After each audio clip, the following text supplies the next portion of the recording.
Welcome to online duffer study website for learning. दोस्तों स्वागत है आप सभी का ऑनलाइन डफर स्टडी चैनल पे। इस वीडियो में हम कवर करेंगे 12 फरवरी 2021 का करंट अफेयर। तो जूनियर शिक्षक भर्ती आ चुकी है और मैंने लगभग इससे पहले 40 से 45 करंट अफेयर के वीडियो डाले थे, क्योंकि मुझे पता था 51,000 और जूनियर भर्ती के अंदर करंट अफेयर पूछा जाएगा। जिन छात्रों ने अभी तक इसकी प्रिपरेशन नहीं की है, आप सभी को बता दें कि प्लेलिस्ट के अंदर आप सभी को वीडियोस देखने के लिए मिलेंगे करंट अफेयर के। सभी को जाकर के देख लो, 10-10 मिनट का आपको जो वीडियो वो देखने के लिए मिलता है, बहुत सारी जानकारी होती है। क्योंकि जो 50 नंबर का पार्ट है ना, अगर आपको नंबर लेने हैं 50 में से, तो 4 से 5 क्वेश्चन आपको करंट अफेयर आएंगे। और करंट अफेयर के जो क्वेश्चन होते हैं वही सबसे ज़्यादा मेन होते हैं, क्योंकि बहुत सारे छात्र करंट अफेयर कवर नहीं कर पाते हैं। क्यों नहीं कर पाते हैं? क्योंकि वैकेंसी के लिए कम से कम पिछले मिनिमम 6 महीने का और मैक्सिमम 1 साल तक का करंट अफेयर आप सभी के पास में होना चाहिए। मैं आप लोगों को अलग से पुराना जो 1 साल का करंट अफेयर वो आपको दूंगा। तो ऐसे में जो फिलहाल करंट अफेयर चल रहा है उसको तो आप डेली पढ़िए, ठीक है। इसके अलावा मैं अलग से भी आप सभी को देने वाला हूं। और जूनियर वैकेंसी के लिए जो 50 नंबर का पार्ट होगा, उसमें सिर्फ करंट अफेयर नहीं, जो आप सभी को चाहिए वो सब कुछ ऑनलाइन डफर स्टडी चैनल के माध्यम से मिलेगा। तो वीडियो को लाइक और शेयर करना बिल्कुल ना भूलें, साथ में चैनल को सब्सक्राइब कर लें। अगर आप टीचर वैकेंसी की प्रिपरेशन करें तो अकेडमी आपके लिए लेकर आए एम सुपर टेट 2021 के लिए कंप्लीट बैच कोर्स, जो कि 6 मंथ के लिए होगा, जिसको आप एक्सेस कर सकते हैं 10 फरवरी 2021 से, जिसमें आपको मिलेंगे इंडिया के टॉप एजुकेटर सभी सब्जेक्ट के लिए। आज ही एनरोल करें, लिंक वीडियो की डिस्क्रिप्शन में है। RRGTT कोड का इस्तेमाल करना बिल्कुल ना भूलें। सीटेट 2021 की बेस्ट प्रिपरेशन के लिए अकेडमी लेकर आया एम सीटेट 2021 का कंप्लीट 6 मंथ बैच, जो कि आपको मिलेगा 8 फरवरी से 3 जुलाई 2021 तक। आज ही एनरोल करें, लिंक वीडियो की डिस्क्रिप्शन में, जिसमें आपको मिलेंगे इंडिया के बेस्ट एजुकेटर्स। ज्यादा जानकारी के लिए मिस मत करिए, एनरोल करें RRGTT कोड के साथ, इससे आपको मिलेगा डिस्काउंट, साथ ही और भी बहुत सारी फ्री क्लासेस, लिंक वीडियो की डिस्क्रिप्शन में है। अगर आप यूपीटीटी 2021 की प्रिपरेशन करें तो अकेडमी आपके लिए लेकर आया कॉम्प्रिहेंसिव बैच कोर्स यूपीटीटी 2021 के लिए, जिसमें आपको मिलेंगे इंडिया के टॉप एजुकेटर्स। इस बैच को आप एक्सेस कर सकते हैं 6 फरवरी 15 अप्रैल 2021 तक, लिंक वीडियो की डिस्क्रिप्शन में है। आज ही एनरोल करें, RRGTT कोड का इस्तेमाल करना बिल्कुल ना भूलें, इससे आपको मिलेगा डिस्काउंट, साथ ही और भी बहुत सारी free live classes, link video की डिस्क्रिप्शन में है। आज ही एनरोल करें। सभी बैच को एक्सेस करने के लिए एक ही सब्सक्रिप्शन काफी है। अनअकैडमी प्लस में आपको मिलेंगे बहुत सारे फीचर्स, घर से बैठकर लाइव पढ़ सकते हैं, अनलिमिटेड एक्सेस कर सकते हैं सभी कोर्सेज पर, प्रैक्टिस टेस्ट अटेम्प्ट करने का मौका मिलेगा, सभी बैच को एक्सेस कर सकते हैं, मेंटरशिप एंड गाइडेंस भी मिलेगी, एग्जॉस्टिव कवरेज होगी सभी सिलेबस पर, रेगुलर डाउट क्लियरिंग सेशन भी होगा, साथ ही लाइव टेस्ट अटेम्प्ट करने का मौका मिलेगा, लाइव टेस्ट सीरीज भी होगी, स्टडी मटेरियल भी मिलेगा पीडीएफ फॉर्मेट में। ज्यादा जानकारी के लिए लिंक वीडियो की डिस्क्रिप्शन में है। साथ ही अनअकैडमी पर मेरा रेफरल कोड यूज करना बिल्कुल ना भूलें, इससे आपको free live classes, test series, साथ ही जो क्विज़ेस है वो बिल्कुल फ्री मिलेंगी। और अगर आप प्लस सब्सक्रिप्शन लेते हैं तो वहां पे आपको मिलेगा 10% का इंस्टेंट डिस्काउंट RRGTT कोड के साथ। अनअकैडमी पर टीटी प्लस सब्सक्रिप्शन अगर आप लेना चाहते हैं 1 मंथ, 3 मंथ, 6 मंथ और 12 मंथ के लिए, सभी प्राइसेस आपके सामने लिखे हुए हैं। सभी बैच को एक्सेस करने के लिए एक ही सब्सक्रिप्शन काफी है। यूज करिए RRGTT कोड, इससे आपको मिलेगा 10% डिस्काउंट। तो पहला क्वेश्चन दोस्तों आप सभी के सामने आ जाता है, दुनिया का सबसे बड़ा ऑफशोर विंड फार्म स्थापित करेगा। 4 ऑप्शन आप सभी के सामने, दक्षिण कोरिया, भारत, अमेरिका, इनमें से कोई नहीं। तो 4 ऑप्शनों में से राइट आंसर आपको बताना है। जिन्होंने इससे पहले के वीडियोस देखने हैं, प्लेलिस्ट के अंदर जाइए, आप सभी करंट अफेयर की प्लेलिस्ट देखने के लिए मिलेगी। अगर नहीं मिलती तो बता देना, मैं कमेंट बॉक्स के अंदर डाल दूंगा। इससे क्या होगा कि आप सभी अपनी तैयारी को पक्का कर पाएंगे, और पुराने तो आपको मिलते ही रहेंगे, है ना। जो पिछले लगभग 1 साल का करंट अफेयर होगा वो मैं आपको दूंगा, साथ में जो चल रहा है आप उसको कवर कर लेना बस, क्योंकि सबको एक साथ कर पाना फिर थोड़ा मुश्किल हो जाएगा। पुराना जहां जहां से खोद करके निकालना पड़ेगा, वो मैं आप सभी के लिए करने के लिए तैयार हूं, क्योंकि आपको एक सीट इसमें दिलवानी है। तो 4 ऑप्शन आप सभी के सामने, राइट आंसर आपको बताना है किसके माध्यम से शुरू किया जाएगा। तो इसका जो राइट आंसर होगा दक्षिण कोरिया होगा। क्लास कैसी लगेगी ये भी आपसे बता करके जाना, क्योंकि इसके अंदर आपको क्या होगा। अब इसका जो राइट आंसर दक्षिण कोरिया है ना। ऑफशोर विंड फार्म की अगर बात करें क्या होता है, आप सभी को इमेज के माध्यम से यहाँ पे देखने के लिए मिल जाएगा, जिससे कि आप कनेक्ट कर पाएंगे, ठीक है। तो इमेज तो आप सभी के सामने आएगी ही, लेकिन अब किसके माध्यम से शुरू किया गया, दक्षिण कोरिया के बारे में। तो दक्षिण कोरिया को लेकर नीचे जानकारी भी आप सभी को देखने के लिए मिलेगी कि भाई राजधानी क्या है, सियोल है, साथ में मुद्रा क्या है, दक्षिण कोरियाई। लगभग हर क्वेश्चन के बारे में इतनी जानकारी आप सभी को मिलेगी, और इससे ज्यादा भी मिलेगी। अब सुनिए, दक्षिण कोरिया के सरकार अगर बात करें, राष्ट्रपति का नाम क्या है, मून जे इन। मून जे इन के नेतृत्व में 2030 तक देश में दुनिया का सबसे बड़ा पवन ऊर्जा संयंत्र, जिसको हम ऑफशोर विंड फार्म कहते हैं, स्थापित करने की योजना को मंजूरी दे दी गई है। वर्तमान में दुनिया का सबसे बड़ा अपघटनीय पवन साधन ब्रिटेन में हॉर्नसी 1, जिसकी क्षमता 1.14 गीगावाट भी आप सभी को देखने के लिए मिलेगी। यह परियोजना कोविड-19 की महामारी से पर्यावरण के अनुकूल रिकवरी करने में, 2050 तक कार्बन तटस्थ बनने में, साथ में लक्ष्य को प्राप्त करने के कदम की ओर तेजी से बढ़ने में मदद करेगा। तो ऐसे में आप सभी को याद रखना है, हर क्वेश्चन के बारे में बहुत सारी जानकारी आपको मिलेगी, क्योंकि यहाँ से सिर्फ एक क्वेश्चन आप सभी को नहीं पता चलेगा, आपको उनके प्रधानमंत्री पता चले, राजधानी पता चली, आपको मुद्रा पता चल गई, और साथ में इसके बारे में पता चल गया, ठीक है। अगला क्वेश्चन आप सभी के सामने आ जाता है, भारत यूरोपीय संघ के बीच में उच्च स्तरीय संवाद, जिसको हाई लेवल हम डायलॉग भी कह सकते हैं, मीटिंग भी कह सकते हैं, उसकी जो सह अध्यक्षता है वो किसने की है ना। 4 ऑप्शन आप सभी के सामने, राइट आंसर आपको बताना है। अब आपके एग्जाम के अंदर सोच लो, यहाँ पूछा जाएगा यूरोपीय संघ के मुख्यालय कहाँ पर है। आप सोचोगे सर हमने तो पढ़ा ही नहीं था, है ना। अगर आपसे ये पूछ लिया जाता है कि सर इसकी स्थापना कब हुई थी बताइए, या फिर इसके अध्यक्ष कौन है, तो ये करंट अफेयर्स ही क्वेश्चन आता है, क्योंकि भारत यूरोपीय संघ के बीच में एक हाल ही में हाई लेवल डायलॉग देखने के लिए मिला था, जिसकी अध्यक्षता की गई थी पीयूष गोयल के माध्यम से। ऑप्शन नंबर बी इसका बिल्कुल राइट आंसर हो जाएगा। अब ये क्वेश्चन आपसे पूछा जाए ना पूछा जाए, आपसे ये जरूर पूछा जाएगा, जैसा कि नीचे आप सभी इमेज के माध्यम से पहले देखिए, यहाँ पे आप सभी के सामने पीयूष गोयल आ जाती है साथ में। अब सवाल आता है यूरोपीय संघ के मुख्यालय के बारे में, तो कहाँ पे ब्रुसेल्स के अंदर, ब्रुसेल्स का है बेल्जियम में। स्थापना कब हुई थी? 1 नवंबर 1993 में। अगर बात करें संसद के अध्यक्ष कौन है यूरोपीय, अगर बात करें संघ की बात की गई है, तो यहाँ पे आपको याद रखना है डेविड मारिया सासोली। तो इतनी जानकारी आप सभी के सामने काफ़ी है। अब मैं आपको बता दूं, भारत और यूरोपीय संघ के उच्च स्तरीय संवाद, जिसको हाई लेवल डायलॉग का आयोजन किया गया है, जिसकी सह अध्यक्षता भारत की ओर से बाटे जो साथ में उद्योग मंत्री कौन है, पीयूष गोयल के माध्यम से देखने के लिए मिली है। साथ में अगर हम बात करें, यहाँ पे आप सभी को देखने के लिए मिली जो दूसरी तरफ से आई थी, उनका नाम था वोल्डिस डोविस्की ने इस वार्ता में नींव रखी। 2020 में आयोजित होने वाली, अगर बात करें आयोजित हो चुकी है, 15वें भारतीय संघ के नेता शिखर सम्मेलन के लिए रखी गई थी, तो क्योंकि 2020 में हो नहीं पाई थी कोविड की वजह से। ठीक है, तो इतनी जानकारी आप सभी के सामने काफ़ी है। वीडियो के बारे में बताकर कि अवश्य जाना कैसा लगता है, क्या क्या सुधार होने चाहिए, क्या क्या चीज़ें आप सभी चाहते हैं। अगला क्वेश्चन आप सभी के सामने आता है, नासा ने अपना मिशन स्फीयर एक्स लॉन्च किया है। 4 ऑप्शन आप सभी के सामने, 4 ऑप्शन में से राइट आंसर आपको बताना है। तो लॉन्च करने के लिए किसको चुना है? नासा एक अपना मिशन लॉन्च करने वाला है जिसका नाम है स्फीयर एक्स, लेकिन वो किसके द्वारा लॉन्च करवाना चाहता है? इसरो के माध्यम से, अगर बात करें CNS के माध्यम से, स्पेस एक्स, या फिर इनमें से कोई नहीं। 4 ऑप्शन में से राइट आंसर आप सभी को बताना है। इससे पहले हमने बहुत सारे क्वेश्चंस कवर किए इनके बारे में, अगर आप डेली पढ़ोगे आपको सब कुछ याद हो जाएगा, है ना। तो इसका जो राइट आंसर होगा ऑप्शन नंबर सी, इसका बिल्कुल राइट आंसर हो जाएगा, स्पेस एक्स के माध्यम से। आप सभी के मन में सवाल होगा नासा के बारे में, है ना। नासा की फुल फॉर्म कितने लोगों को पता है? अगर पता है तो अच्छी बात है, नहीं पता तो मैं आप सभी को बताने वाला हूँ। नासा की फुल फॉर्म है national aeronautics and space administration. NASA के बारे में आप सभी को बता दिया। उनके द्वारा स्फीयर एक्स मिशन लॉन्च किया गया, जो कि आप सभी ऊपर देख पा रहे हैं। तो उस मिशन को लॉन्च करने के लिए उन्होंने चुना है स्पेस एक्स को। इस मिशन के माध्यम से नासा का जो लक्ष्य है, ब्रह्मांड में लगभग 450 मिलियन के समथिंग गैलेक्सी के निकट, अगर बात करें यहाँ पे अवरक्त स्पेक्ट्रा, हमारी मिल्की वे साथ में गैलेक्सी के अंदर 100 मिलियन सितारों को मापने के लिए एक आकाशीय सर्वेक्षण किया गया है। इसलिए इनकी तरफ से यहाँ पर शुरुआत देखने के लिए मिली है। तो ऐसे में आप सभी से ये भी पूछा जा सकता है कि भाई नासा के बारे में आप थोड़ी सी जानकारी हमें दे दो कि कार्यवाहक प्रशासक कौन है। तो यहाँ पे स्टीव जुस्की आप सभी के सामने आएंगे। अच्छा, नासा का मुख्यालय कहाँ है? वॉशिंगटन DC, संयुक्त राज्य अमेरिका के अंदर है। नासा की स्थापना कब हुई थी? 1 अक्टूबर 1998 को देखने के लिए मिली थी। अच्छा, स्फीयर एक्स मिशन के बारे में थोड़ी सी जानकारी ले लेते हैं। स्फीयर एक्स, या फिर अगर बात करें इसका जो आपकी फुल फॉर्म देखने के लिए मिलेगी, वो भी मैं आप सभी को बता दूं, spectrophotometer for the history of the universe, epoch of, अगर बात करें रीआइजेशन एंड आइस एक्सप्लोर, जिसको स्पेस एक्स हम कहते हैं। अगर आप सभी को लगेगा तो मैं इसकी जो फुल फॉर्म है ना, वो कमेंट बॉक्स के अंदर डलवा दूंगा, या फिर आप लोगों को PDF चाहिएगी तो आपको 1-2 दिन के अंदर वही प्रोवाइड करानी शुरू करवा देंगे। बाकी PDF से कुछ नहीं होता है, आप लोग डाउनलोड करके रख लेते हैं, वो खराब हो जाती है ना। तो ऐसे में आप सभी को याद रखना है इसकी फुल फॉर्म के बारे में। छोटे खगोल भौतिकी अंतरिक्षीय यान स्फीयर एक्स साथ में 329 पाउंड का है, जो कि लगभग 178 किलोग्राम होता है। ठीक है, इतनी जानकारी काफ़ी है। अगला क्वेश्चन आप सभी के सामने आता है, उत्तराखंड के किस जिले में फटा ग्लेशियर? 4 ऑप्शन आप सभी के सामने, राइट आंसर आपको बताना है ना। तो इससे सिर्फ आपको ये नहीं पता चलेगा कि चमोली में फटा है, मैं आप सभी को बता देता हूँ।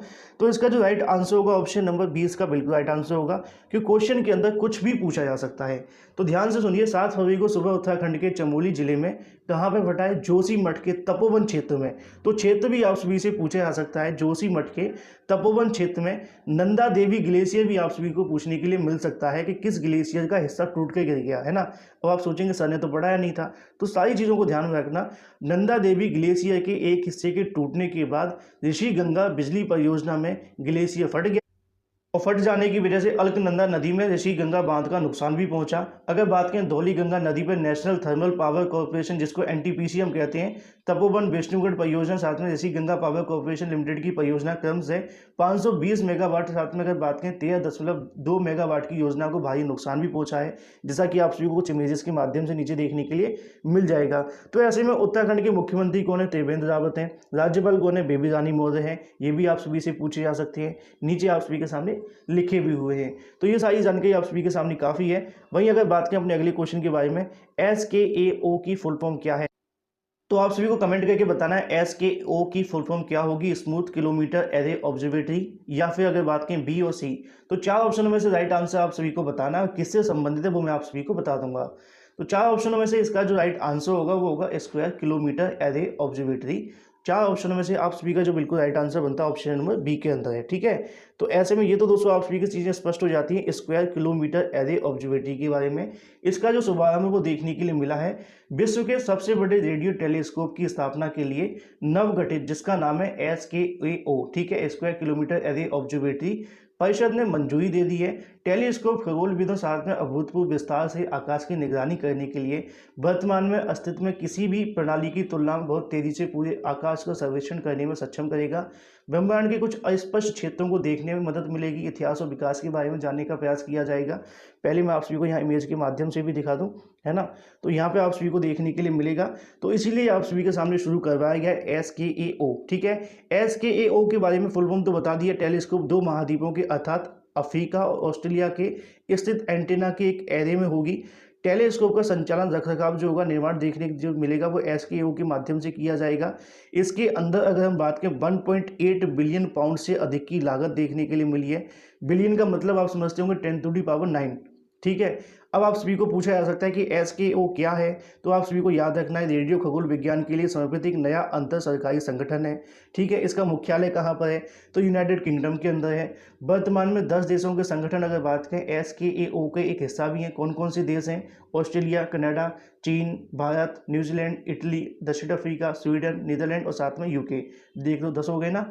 अगर हम बात करें फ्रांसीसी में जन्मे डॉक्टर कैथरीन सेसरस की SKO परिषद के पहले अध्यक्ष के रूप में नियुक्त किया गया था। 20 से अधिक संस्थानों के भारतीय दल TIFR के पुणे स्थित नेशनल फॉर रेडियो अगर बात करें एस्ट्रोफिजिक्स, जिसको NCRA कहते हैं, की अगुवाई भी करेगी। तो ऐसे में आपको याद रखना है SKO के बारे में क्वेश्चन पूछा जाएगा और बिल्कुल पूछा जाएगा। अगला क्वेश्चन आप सभी के सामने आता है। अच्छा, मैं डिटेल में आप सभी को इसलिए ज़्यादा बता रहा हूँ जिससे कि आपको हेल्प होने वाली है बहुत सारी।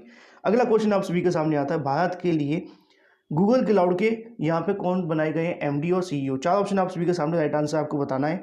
तो चार ऑप्शनों में से राइट आंसर आप सभी को पता होना चाहिए कौन बनाए गए हैं। भारत के लिए गूगल क्लाउड के MD नियुक्त किया गया है बिशन सिंह बेदी, विक्रम सिंह बेदी, रवि किशन, या इसमें से कोई नहीं।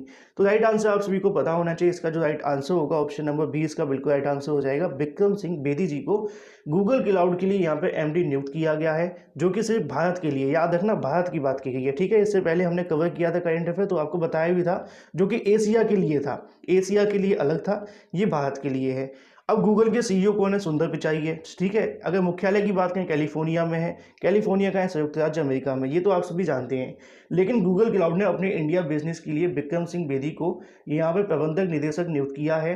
वह करण बाजवा की जगह लेंगे, जिसे गूगल क्लाउड के एशिया प्रशांत, जिसको हम कहते हैं APCA क्षेत्र में क्लाउड संचालन के लिए उपाध्यक्ष के रूप में चुना गया है। गूगल पर अगर बात करें, विक्रम बेदी इस गतिशील बाजार में गूगल क्लाउड की बिक्री संचालन टीमों को नेतृत्व करने की जिम्मेदारी संभालेंगे। गूगल क्लाउड की 2017 में मुंबई में लॉन्च करने के बाद इस साल में अपने दूसरे दिल्ली क्लाउड क्षेत्र में लॉन्च करने के भी ट्रैक कर रहे हैं। तो ऐसे में आप सभी को याद रखना है। विक्रम सिंह बेदी के बारे में अगर थोड़ी सी जानकारी ले लें तो 26 से अधिक वर्षों की अगर उनके पास जो अनुभव वो देखने के लिए, साथ में वो कहीं ना कहीं वरिष्ठ नेता भी रह चुके हैं। बेदी इस गतिशील बाजार में गूगल क्लाउड की बिक्री संचालन टीमों के नेतृत्व करने के लिए जिम्मेदार होंगे। तो ऐसे में आप सभी को याद रखना है, उनकी इमेज भी आपके सामने है। अगला क्वेश्चन आप सभी के सामने आता है, संयुक्त राष्ट्र जलवायु राजदूत चुना गया है। अगर आपने सिलेबस देखा होगा तो उसके अंदर लिखा है कि राष्ट्रीय अंतर्राष्ट्रीय, तो आपको अंतर्राष्ट्रीय भी पढ़ाए जाएंगे जिससे कि आपको दिक्कत ना हो। तो चार ऑप्शन आप सभी के सामने, राइट आंसर आपको बताना है, जॉन शिवली, माइकल ब्लूमबर्ग या फिलिप ह्यूज, इनमें से कोई नहीं। चार ऑप्शन में से राइट आंसर आप सभी को पता होना चाहिए किसको चुना गया है। तो इसका जो राइट आंसर होगा ऑप्शन नंबर B इसका बिल्कुल राइट आंसर हो जाएगा। माइकल ब्लूमबर्ग फिर से संयुक्त राष्ट्र जलवायु राजदूत चुने गए हैं। संयुक्त राष्ट्र महासचिव एंटोनियो गुटेरेस ने जलवायु परिवर्तन साथ में समाधान पर अपने विशेष दूत के रूप में माइकल ब्लूमबर्ग को फिर से नियुक्त किया है। ब्लूमबर्ग की न्यूज मूल कंपनी ब्लूमबर्ग LP अगर बात करें, संस्थापक साथ में मालिक भी हैं। उन्हें पहले मार्च 2018 में साथ में नवंबर 2019 के बीच जलवायु कार्रवाई के लिए अमेरिकी विशेष दूत के रूप में यहाँ नियुक्त किया गया था। तो ऐसे में एक बार फिर से उनको चुना गया है। नीचे आप सभी के सामने उनकी जो इमेज है वो देखने के लिए मिल जाएगी। तो ऐसे में आप सभी को याद रखना है। वही अगर बात करें अपने अगले क्वेश्चन के बारे में, अगला क्वेश्चन आप सभी को देखने के लिए मिलेगा, हाल ही में क्रिस्टोफर प्लमर का निधन हुआ है। अब ऐसे में उनका संबंध आप सभी को बताना है। बहुत सारे नेता, अभिनेता, राजनेता हाल ही में उनका निधन हो जाता है। अब सबका नाम हमें पता होना थोड़ा मुश्किल होता है, इसी वजह से ये क्वेश्चन भी डाल दिए जाते हैं। कल को इनके बारे में कुछ पूछ लिया जाए तो याद रखिएगा। अब ये कौन है आप सभी जब सुनेंगे तो पता चलेगा। हाल ही में क्रिस्टोफर प्लमर का निधन हुआ, उनका संबंध आप सभी को बताना है। ऑप्शन नंबर सी इसका बिल्कुल राइट आंसर हो जाएगा, अभिनेता। ठीक है, अभिनेता हैं। अब ये कहाँ के हैं? ये कनेडियन है, मतलब कनाडा के, है ना। अब आपके मन में सवाल होगा सर कनाडा के अभिनेता पूछे जाएंगे, उसका रीज़न आप सभी सुनिए, मैं आपको बताता हूँ। ऑस्कर विजेता थे, तो ऑस्कर का तो क्वेश्चन आप सभी के सामने हमेशा देखने के लिए मिलता है ना। अब ऑस्कर के बारे में क्वेश्चन आएगा तो यहाँ से भी देखने के लिए मिल सकता है। ऑस्कर विजेता कनाडाई अभिनेता क्रिस्टोफर प्लमर का निधन हुआ है। ऑस्कर विजेता क्रिस्टोफर प्लमर, जिन्हें साउंड ऑफ म्यूजिक के नाम से भी जाना जाता है, उनकी भूमिका निभाने के लिए कहीं ना कहीं उनका जो निधन है वो फिलहाल हो चुका है। तो ऐसे में 82 साल की उम्र 2010 में सर्वश्रेष्ठ सहायक अभिनेता के रूप में अकादमी पुरस्कार भी जीता था। अभिनय पुरस्कार जीतने वाले सबसे उम्रदराज व्यक्ति बने थे। ऐसे में आप सभी को याद भी रखना है। तो इतनी जानकारी आप सभी के सामने काफ़ी है। नीचे आप लोग इनके बारे में इमेज के माध्यम से याद भी रख सकते हैं। अगला क्वेश्चन दोस्तों आप सभी को यहाँ देखने के लिए मिलेगा, जिसके बारे में जितनी जानकारी होगी उतनी आप सभी को दे दी जाएगी, क्योंकि कोई देश होता है तो देश के राष्ट्रपति तमाम जानकारी आप सभी को दी जाती है। उसी क्रम में अगर बात करें, हाल ही में अख्तर अली का निधन हुआ है, उनका संबंध आप सभी को बताना है। क्रिकेट के साथ में, टेनिस के साथ, या इसमें से कोई नहीं। 4 ऑप्शन आप सभी के सामने, राइट आंसर आप सभी को पता होना चाहिए। तो ऐसे में आप सभी को याद रखना है, हाल ही में जो अख्तर अली जी का निधन हुआ है उनका संबंध था टेनिस के साथ। ठीक है, तो ऑप्शन नंबर बी इसका बिल्कुल राइट आंसर होगा। अब ये कहाँ के थे? तो भारत के थे। भारत के टेनिस दिग्गज अख्तर अली जी का निधन हो गया है।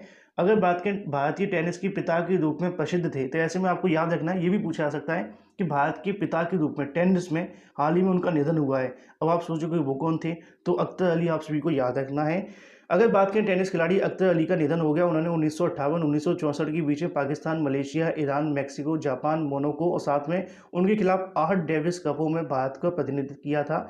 5 जुलाई 1939 को जन्मे अख्तर ने 1955 में अपनी छाप छोड़ी, जब वे नेशनल जूनियर चैंपियनशिप बने और साथ में जूनियर विंबलडन सेमीफाइनल तक पहुंचे। उन्होंने रामनाथ कृष्णन, साथ में नरेश कुमार, प्रेमजीत लाल, साथ में जयदीप मुखर्जी जैसे दिग्गजों के साथ खेले। अख्तर जो पूर्व Australia Davis cup coach Harry Hopman द्वारा तैयार किया गया था। साथ ही विंबलडन में अगर बात करें, फ्रेंच ओपन, ग्रैंड स्लैम प्रतियोगिता में भी खेले हैं। वह एशियाई मिश्रित युगल चैंपियनशिप के विजेता भी थे। तो ऐसे में आप सभी को याद रखना है, 11 नवंबर 1974 में बॉम्बे के क्ले कोर्ट में मैच में विजय अमृतराज के खिलाफ उनका आखिरी एटीपी दौरा भी था। तो ऐसे में आप सभी को याद रखना, उनका संबंध टेनिस के साथ है। नीचे जिनके बारे में हमने बात की उनकी इमेज आप सभी को यहाँ देखने के लिए मिल जाएगी, जिससे कि आप लोग भूलेंगे नहीं। अगला क्वेश्चन आप सभी के सामने आता है, टेस्ट में 200 रन बनाने वाले पहले बल्लेबाज बने हैं। 4 ऑप्शन आप सभी को सामने, राइट आंसर आपको बताना है। क्वेश्चन के अंदर थोड़ी सी डिस्टर्ब मैं आपको बताना चाहूँगा। इसके अंदर ये पूछा जाना था कि 100वें टेस्ट के अंदर 200 रन बनाने वाले पहले बल्लेबाज बने हैं। ठीक है, परेशान मत होना, मैं इसको एडिट कर दूंगा, बस आपको ध्यान से सुनिए। यहाँ पे आप सभी को याद रखना है अपने 100वें टेस्ट के अंदर। ठीक है, 100वें टेस्ट के अंदर 200 रन बनाने वाले, है ना। तो ऐसे में आप सभी से पूछा गया है कि 100वें टेस्ट के अंदर 200 रन बनाने वाले पहले बल्लेबाज बने, कौन बने? विराट कोहली, जो रूट, ऋषभ पंत। हाल ही में इंडिया बहुत बुरी तरीके से हारी है, ओवर कॉन्फिडेंट हो गई थी, है ना। तो ऐसे में आप सभी को याद रखना, ऑप्शन नंबर बी इसका बिल्कुल राइट आंसर हो जाएगा। जो रूट के माध्यम से भारत दौरे पर आए इंग्लैंड के कप्तान जो रूट अपने 100वें टेस्ट में दोहरा शतक बनाने वाले इतिहास के पहले खिलाड़ी बने हैं। इस प्रक्रिया में अपने करियर का 100वां टेस्ट मैच खेलने वाले सर्वोच्च व्यक्ति स्कोर के साथ ही रूट ने पाकिस्तान के पूर्व कप्तान इंजमाम उलग के पीछे भी छोड़ दिया है। इंजमाम ने 2005 में बेंगलोर भारत के खिलाफ टेस्ट मैच में 184 रन बनाए थे, जिसे पाकिस्तान की 168 रन से जीता था। तो ऐसे में फिलहाल 200 की समथिंग रन से इंडिया भी हार गई है। तो फिलहाल 100वें टेस्ट के अंदर पहले खिलाड़ी पूछा गया था, याद रखना 100वें टेस्ट के अंदर कौन है? जो रूट इसका बिल्कुल राइट आंसर होगा, इंग्लैंड के प्लेयर हैं। नीचे आपके सामने जो इमेज है वो भी देखने के लिए मिल जाएगी। अगला क्वेश्चन आप सभी के सामने आता है, असम के सोनितपुर जिले में असोम माला का शुभारंभ किया गया है। 4 ऑप्शन आप सभी के सामने, राइट आंसर आपको बताना है। निर्मला सीतारमण, नरेंद्र मोदी, अनुराग ठाकुर या इनमें से कोई नहीं। 4 ऑप्शनों में से इसका जो राइट आंसर होगा आप सभी को पता होना चाहिए, और इसका जो राइट आंसर होता है प्रधानमंत्री नरेंद्र मोदी, इसका बिल्कुल राइट आंसर हो जाएगा। नरेंद्र मोदी माध्यम से यहाँ पर शुभारंभ किया गया है। तो सोनितपुर जिले के अंदर अगर बात करें, ढेकिया जोली असोम माला कार्यक्रम शुभारंभ किया गया। पीएमओ के अनुसार पहल राज्य के सड़क बुनियादी ढांचे को बढ़ावा देगी। असम की आर्थिक प्रगति, साथ में कनेक्टिविटी में सुधार भी देखने के लिए मिलेगा। तो ऐसे में आप सभी से पूछा जा सकता है कि भाई असम की या सीएम कौन है। खासकर आप सभी को असम के केरल की इनकी जब सीएम पूछे जाते हैं ना, तो कहीं ना कहीं कन्फ्यूजन हो जाती है। ठीक है, तो याद रखना सर्बानंद सोनोवाल। साथ में अगर बात करें हम असम के राज्यपाल के बारे में, तो नीचे आप सभी के सामने लिखे, यहाँ पे आप सभी देख पाएंगे इमेज के माध्यम से, जगदीश मुखी भी हैं, है ना। तो इतनी जानकारी आप सभी के सामने काफ़ी है। प्रधानमंत्री नरेंद्र मोदी ने असम के स्वास्थ्य ढांचे को बढ़ावा देने के लिए विश्वनाथ और साथ में चायाई देव मेडिकल कॉलेज अस्पतालों की नींव भी रखी है। तो ऐसे में आप सभी को याद भी रखना है, जिसके अंदर लगभग अगर हम बात करें 1100 करोड़ रुपए की जो परियोजना है वो देखने के लिए मिली है। प्रत्येक अस्पताल के अंदर 500 बेडों की क्षमता देखने के लिए भी मिलेगी। तो ऐसे में आप सभी को बताना है, लगभग 10 से 11 रोज क्वेश्चन होते हैं। एक लास्ट वीडियो का क्वेश्चन होता है, एक क्वेश्चन ऑफ द डे होता है, जिसका आंसर आप सभी को बताना पड़ता है। तो पिछले वीडियो के अंदर मैंने आप सभी से पूछा था, भारत की सबसे कम उम्र की महिला पायलट बनी है, आप सभी को बताना था, सबने बता दिया था। आप लोग बता गए कि भी जाना। तो इसका जो राइट आंसर होगा आयशा अजीज, इसका बिल्कुल राइट आंसर होगा। अब हम बढ़ते हैं क्वेश्चन नंबर डे की, तब आप सभी को आंसर इसका बताना है। क्लास कैसी लगी बता कर के जाइएगा। जूनियर शिक्षक भर्ती के लिए अगर आप इस प्रकार पढ़ोगे तभी आपका सिलेक्शन होगा, क्योंकि एक क्वेश्चन से आपको सिर्फ एक क्वेश्चन नहीं पढ़ना है, कम से कम 10 से 5 क्वेश्चन कवर भी करने हैं। तो इसका आंसर आप देखकर के जाइए, दुनिया का पहला ऊर्जा द्वीप बनाएगा कौन बनाने वाला? भारत, डेनमार्क, रूस। जिन्होंने पिछला पढ़ा होगा उनको पता होगा, जिन्होंने नहीं पढ़ा परेशान मत होना, कल हम इसका आंसर भी देंगे। और डेली आप सभी से इस प्रकार के जो क्वेश्चन है वो देखने के लिए मिलते रहेंगे। फिलहाल इस करंट अफेयर की वीडियो के माध्यम से इतना ही। वीडियो को लाइक और शेयर करके साथ में चैनल को सब्सक्राइब कर लें और बेल आइकन को दबा लें। So guys, thank you for watching this video.